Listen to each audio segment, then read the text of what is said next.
Have you seen that Instagram reel going around, or at least that's where I saw it, was on Instagram, where it starts with a person singing, is it anxiety, is it depression, is it ADHD?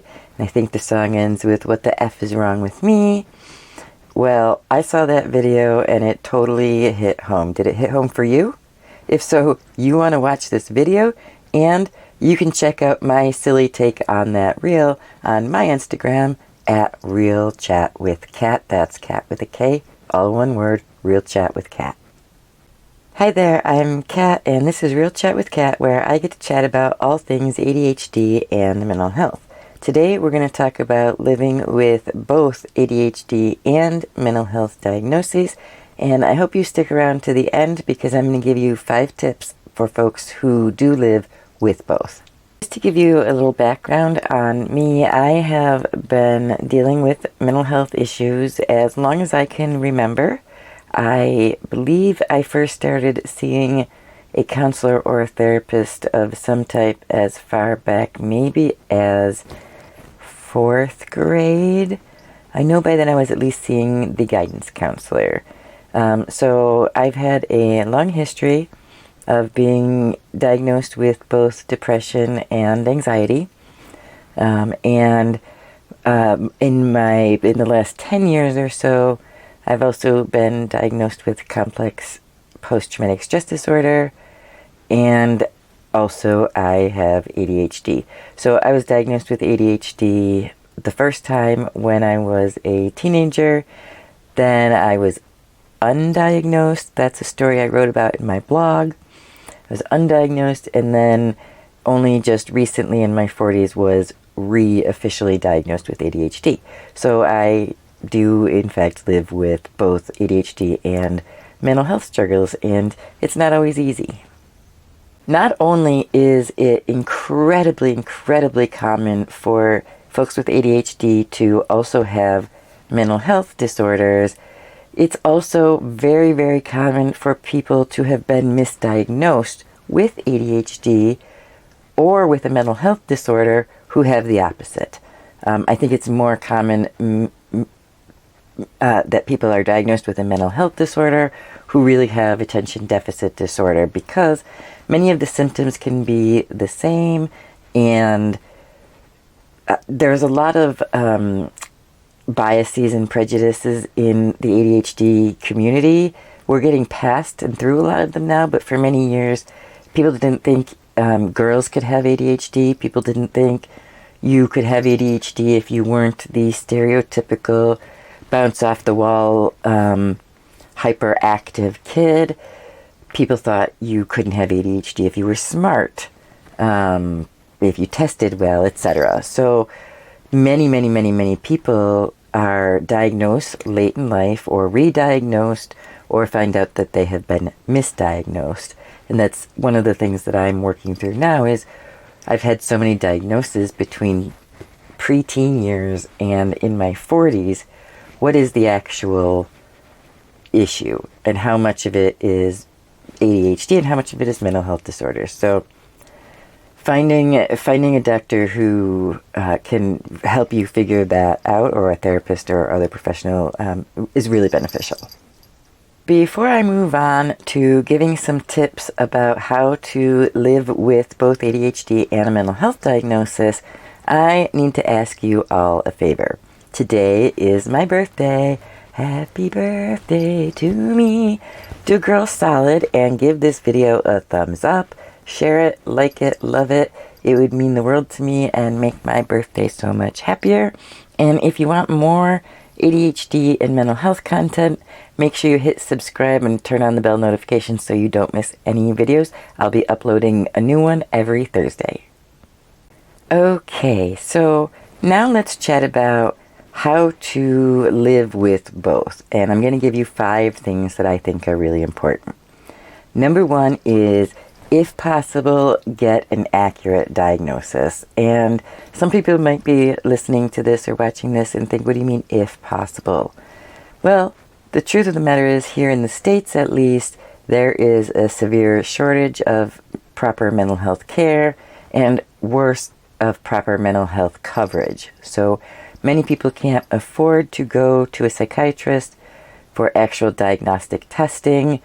Many are on wait lists, so it's not always easy, and I recognize that. It took me several years of wanting to be tested more thoroughly before I was able to, so I understand that. But if at all possible, get an accurate diagnosis, and keep pushing for one. Ask for diagnostic testing for ADHD. Ask for, evidence-based testing and research-based testing for whatever you think is going on. And just make sure that, if at all possible, get an accurate diagnosis. If you have a diagnosis and you don't feel like it's the right diagnosis, continue to advocate for yourself to the best of your ability. And if you are unable to, then try to seek out the support of someone who can help you. The second thing I will say that is important is to get treatment if needed. And I think that everybody who has ADHD and or a mental health diagnosis can benefit from getting some professional treatment at some point in their lives. Some people may need it long term and some people may only need short term. But I think having ADHD and or a mental health diagnosis is complicated, and everybody could use some help from here and there. So this might look different to everybody. It could be talk therapy with a therapist or a counselor. It could be ADHD coaching. It could be seeing a psychiatrist. It could be utilizing an online therapy service. It could be medication for your ADHD and your mental health diagnoses, and that may mean seeing a psychiatrist or a psychiatric nurse practitioner, or in your country, whatever that looks like. So getting treatment to help you learn to manage your symptoms, to help you if you feel like you're in a crisis, to help you develop better coping skills, to just to talk to sometimes, will definitely help you in your journey going forward. The third thing I always suggest is to then take some time to get to know yourself. I know for me, once I got a diagnosis of ADHD, or even before that, when I strongly suspected it, I started to take inventory of myself. I started to pay more attention to things that I thought might be related to ADHD, my behaviors, patterns, triggers, things of that nature. And those things are useful for my providers to help make accurate diagnosis and help treat me better. But they're also helpful for beginning to train your brain into different thinking patterns. So I recommend taking some time to really observe yourself, learn your triggers, learn the things that you do by habit or habitually do, or anything like that. Use a journal if you need to jot some things down. I find that doing this, even for maybe a week or two, and just paying careful attention to what you're doing, even your diet maybe, it can be helpful in figuring out the right steps for treatment or therapy or whatever will help you. Number 4 is to allow yourself grace and space to figure things out. Getting a new diagnosis or even just confirming a suspected diagnosis is kind of a life-changing event, and learning how to manage those diagnoses is not an easy feat. It's not an overnight thing. So you need to be patient with yourself. You need to allow yourself time to learn those triggers and learn your patterns and come to grips with, your diagnosis, your symptoms, your treatment plan, your possibly new medication, things of that nature. So you need to be kind to yourself and gentle, and really allow yourself the kindness that you would extend to other people going through the same situation.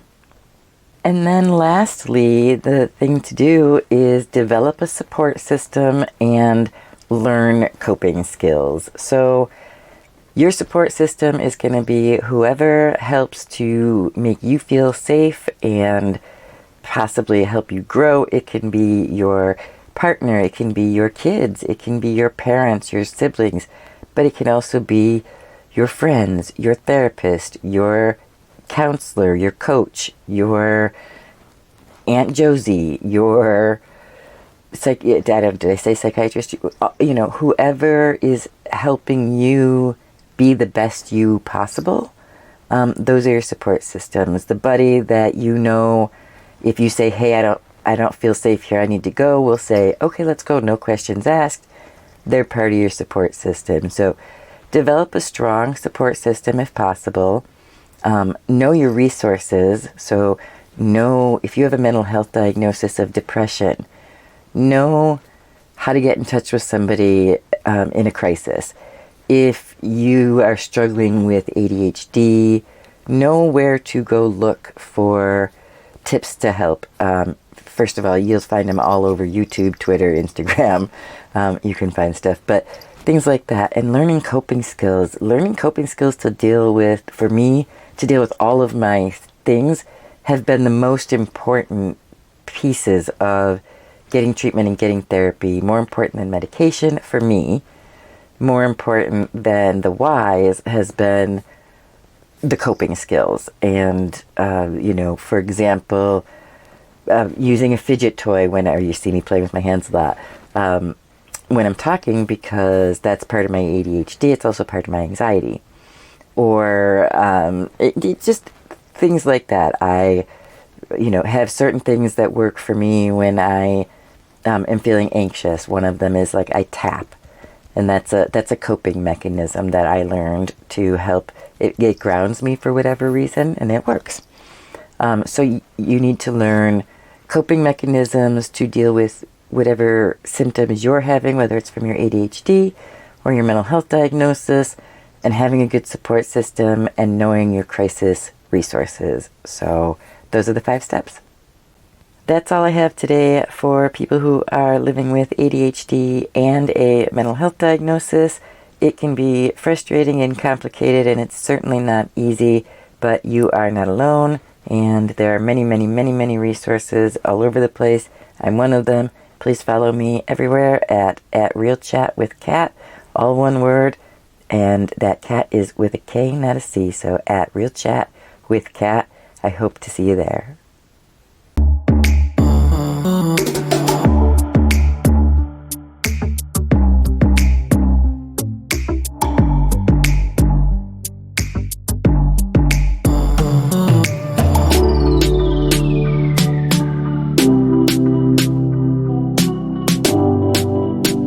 P.S. It's my birthday. Follow me on all the things to make me a happy birthday girl.